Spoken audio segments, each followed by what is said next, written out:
there are a lot of people who probably, and with good reason, avoid getting involved in the criminal world because they don't really like the idea of the people they're going to meet. And besides, how can you judge who would be good, who would be bad?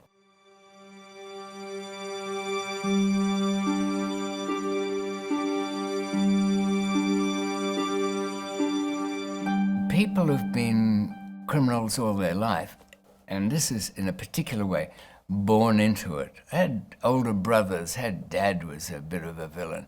They are actually your worst choice because what have they learnt? How to be better criminals?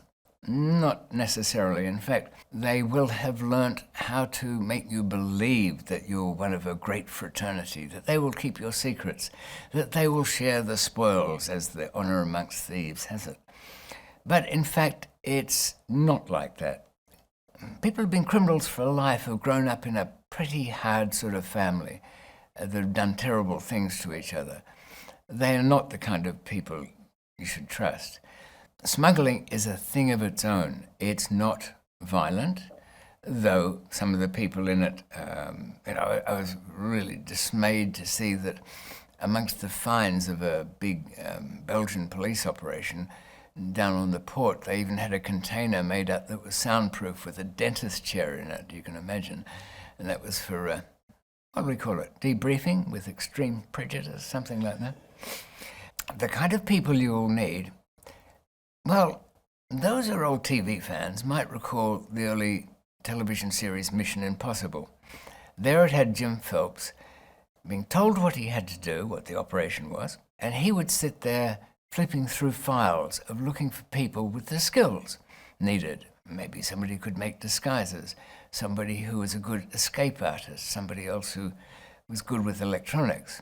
Don't bring in people who don't have any other virtue than it's Johnny's brother, or Mike always brings his girlfriend, she's on it and everything. If you want chaos, allow that to happen. But more importantly, be very wary of somebody with a long criminal history. You'd hope perhaps that they would have learnt what to do and what not to do. Mostly what they've learned, especially if it's from childhood, is fear. Not being able to cope with something, having to bluff their way through any operation, having to lash out in meaningless violence, and usually with their co-workers. There's no real laws as such that give you any chance of a fair trial with drugs. Their authorities say, well, look, anything applies when getting these people. You have a better chance of getting a fair hearing in a murder case, by far, than a drug case. Lots of allowances are made for drug cases. There, hearsay evidence and third-hand reports and innuendo. Whereas in a good, clean or mysterious murder, they need the fingerprints. They need evidence of a body. So to have somebody on board who had a inbuilt fear of arrest or fear of being a personal failure or a habit of quietly informing, that would be a terrible thing. Indeed, get people who've got no experience at all in that, just their own dreams of what this wonderful underground black market world might be.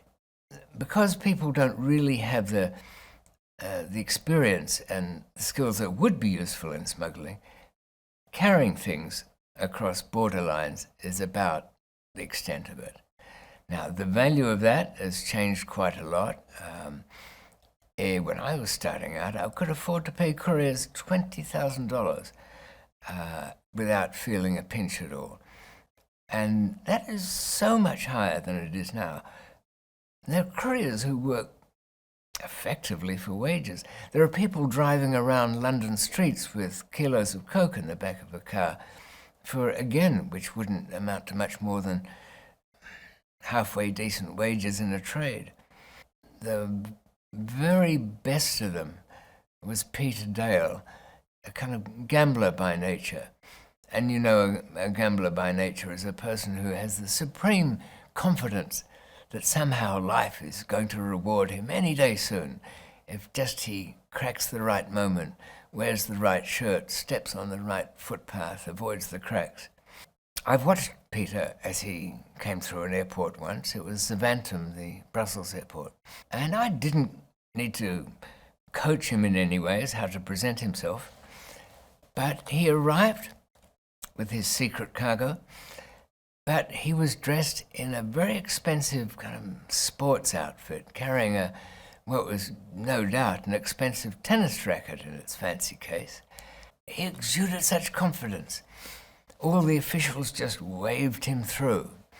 Now, this was an airport that had its ways, because I'd already told him, look, you're arriving at 11, just mix up with the babushkas. What am I talking about? Well, it was a little, at that time of day, all the mums who had come down from the Netherlands or nearby countries or Luxembourg would arrive about then because the flights were cheap.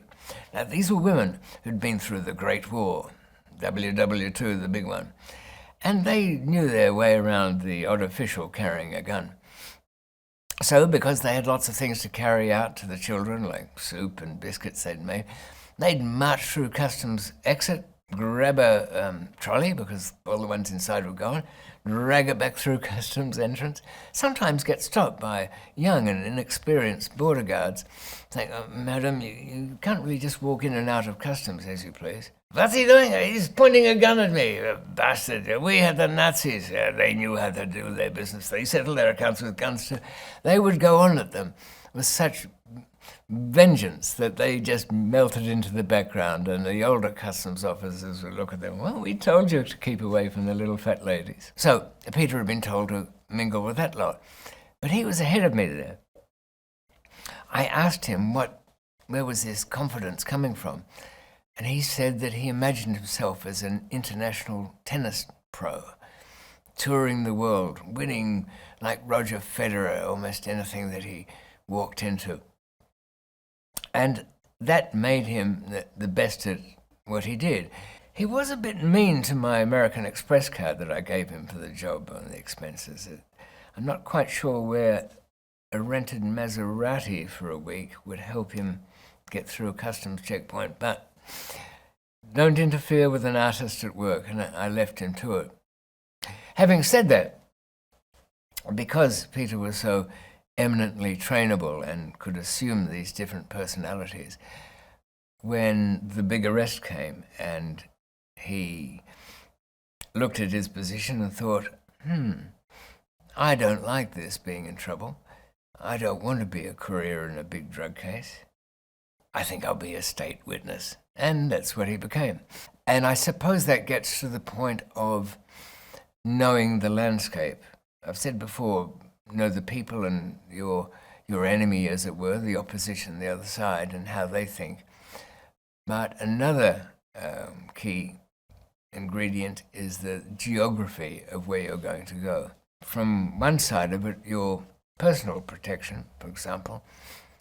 There was hotels and there's in most cities, a hotel I recall in Stockholm that had two next to each other. And these were quite tall buildings. On the upper floors, fire escapes and way from one hotel into the other. So you would book your traveling name under one room in one side of the hotel, and in the adjoining hotel, in another name, you would book a room, and it would be there that you would keep your escape documents. I used to keep my mind very tuned into buildings or structures or even footpaths in parks, where they would open up to new ground. I rented a small shop that the only real virtue was at the back of the shop. Like all of them along that row, they had one blocked up doorway that went into the shop on the street parallel to that at the back, so that I would rent the other one from behind, knock through the wall, hide the door, and then if something needed to be dropped off, and making the unpleasant assumption that somebody was following it, it could be dropped off in the offices of the I don't know, the printing services company or photocopy place, and then go behind the counter, through that partition and into the other office building. And really, even if the surveillance was quite strong, they shouldn't pick that. It's much harder for a surveillance team to keep track of you if you're on foot, because you're jumping into a taxi going somewhere. And in London, that's a good thing too, because London cabs can go places that regular cars can't.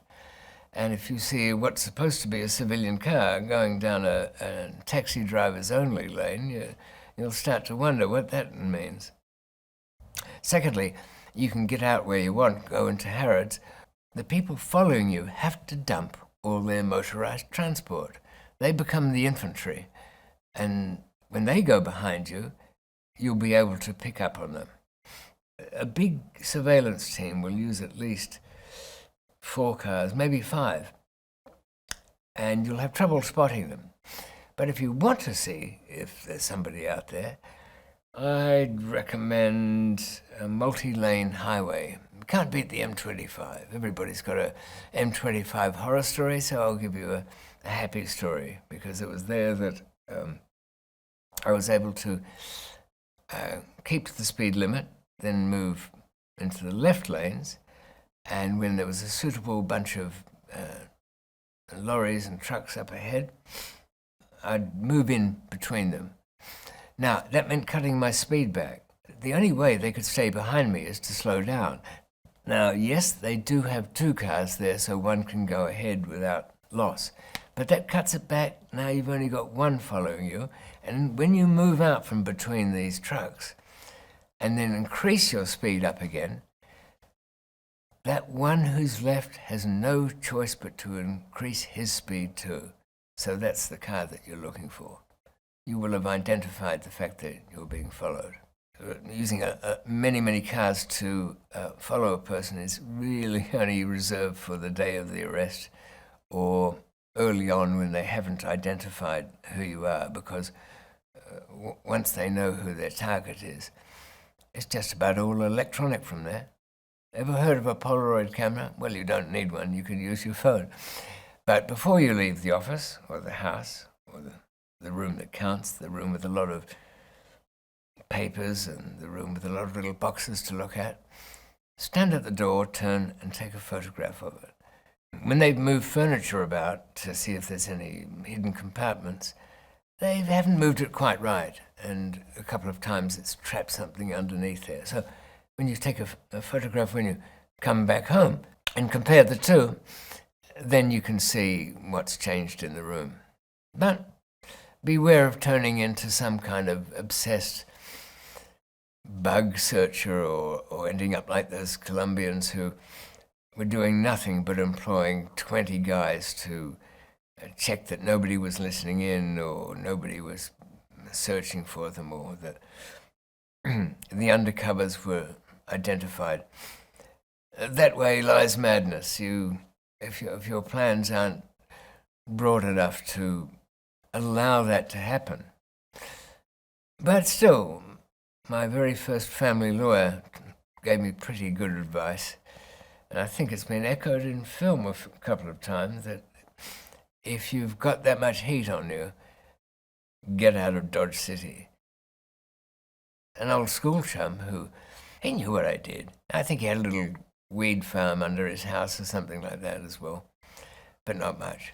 Anyway, that time comes, as it does to all men, when what you have is not enough, and he wanted to work for me.